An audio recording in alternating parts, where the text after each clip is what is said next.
tanya, itu menyangkut tenaga honorer siluman. Udah ada nggak temuannya? Tenaga honorer siluman. Tidak pernah honorer, terdaftar honorer. Sudah ada nggak? Terima kasih Pak Menteri, yang terhormat pimpinan dan para anggota. Kami menyampaikan beberapa pertanyaan yang disampaikan oleh anggota yang bersifat teknis.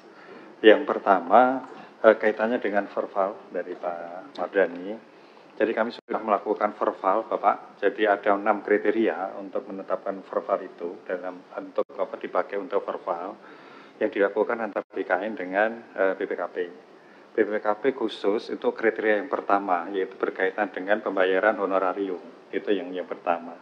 Kemudian yang 5 kriteria yang lainnya itu ada SK-nya, masa kerja, kemudian usia, jabatan, kemudian pendidikan, dan SPTMJM itu dilakukan oleh BKN. Nah, hasil terakhir yang memenuhi kriteria itu 72,849%, yang tidak memenuhi kriteria 27,151%. Tapi disampaikan oleh Pak Abad tadi, di dalam Kemenpan nomor 347, itu nanti dimungkinkan untuk mereka tetap diakomodir, apakah masuk P1, P2, atau P3. Sehingga kalau misalnya tadi ada pertanyaan kenapa tidak diatur di dalam PP, memang kalau menunggu PP-nya khawatirnya nanti Desember 2024 malah belum selesai.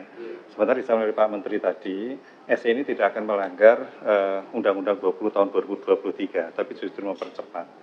Nanti kalau misalnya memang harus diatur di dalam PP minimal untuk penyelesaian tenaga honorer dan non-ASN di akhir 31 Desember 2024, insya Allah bisa segera selesai. Ini yang pertama. Kemudian yang kedua, kaitannya dengan mekanisme CASN yang disampaikan oleh Pak Toha tadi. Pada prinsipnya kita ada peraturannya dan ada 11 langkah yang selama ini sudah diketahui oleh para pelamar dan instansi. Mulai dari penetapan formasi, kemudian rincian oleh BKN dan ditetapkan oleh Menpan, kemudian tahapan instansi harus mengumumkan, kemudian peserta harus membuat akun, kemudian seleksi dilakukan setelah data itu divalidasi dengan data kependudukan. Jadi kita ingin data kependudukan itu dipakai dalam rangka melakukan seleksi administrasi oleh instansi. Yang dikatakan lulus nanti tentu akan diberikan NIP dan diangkat, kemudian ada pengumuman kelulusan, dan selanjutnya sampai dengan nanti yang bersangkutan bisa melaksanakan tugas. Sehingga itulah mekanismenya, dan kami sudah sampaikan informasi ini melalui media BKN, sehingga semuanya kita himbau untuk selalu mengikuti media, seperti medianya Menpan maupun BKN, terutama kaitannya dengan pelaksanaan seleksi ini. Jadi seleksi ini sudah kita buka pendaftarannya, nanti kita tutup di tanggal 6 September, dan insya Allah akan kita lakukan seleksi. Yang pertama tentu seleksi administrasi, kompetensi dasar, dan terakhir kompetensi bidang. Itu mekanismenya yang tadi disampaikan oleh Pak Toha.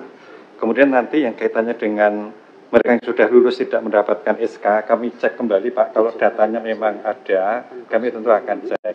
BKN juga sudah mengeluarkan surat kepada para PPK ketika sudah menerima penetapan NIP oleh BKN itu segera ditetapkan, diterbitkan SK pengangkatan CPNS-nya. Sehingga jangan terlalu molor, kaitannya nanti dipersalahgunakan oleh orang yang tidak bertanggung jawab.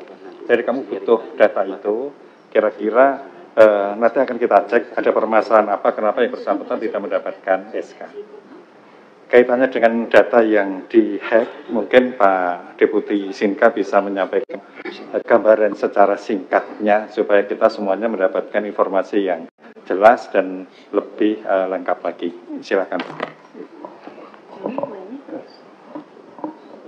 Izin Pak Ketua. Silakan. Pak Menpan Kepala BKN. Kami mau tanya, itu menyangkut tenaga honorer siluman. Udah ada nggak temuannya? Tenaga honorer siluman. Tidak pernah honorer, terdaftar honorer. Sudah ada nggak? Di dalam 1,7 tidak ada, karena kita kan menggunakan verbal. Makanya yang terakhir itu ada namanya STPJM, Surat Pertanggungjawaban Mutlak dari BPK, yang mengatakan bahwa betul-betul tenaga honorer di instansinya. dan itu dibuktikan ada STPJM, berarti kita memanai memang yang bersangkutan ada dan bekerja. Jadi tidak ada yang siluman yang masuk di database kita tetapi faktanya tidak bekerja, itu tidak ada. Itulah kemarin yang dilakukan verbal antara BKN dan BPKP, Pak. Begini Pak, kami punya korbannya. Jadi kalau Pak Kepala BKN bilang tidak ada, kami tidak percaya Pak. Kami punya korbannya, bukan 100, bukan 300 lebih Pak. Mereka itu honorer, tapi tidak bisa didaftarkan ke BKN. Kenapa nggak bisa Pak? Ketika mereka meminta surat keterangan, tidak diberikan. Bahwa kami, si A sudah tenaga honorer sekian tahun, bla bla bla, nggak ada itu Pak. Yang masuk itu justru tidak pernah tenaga honorer, itu yang bikin rekomendasi Pak. Itu maksud saya.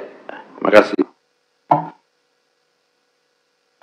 Terima kasih Pak. Jadi tadi sampaikan oleh Pak Menteri, sebetulnya untuk masukkan ke dalam database di BKN itu sudah melakukan perpanjangan.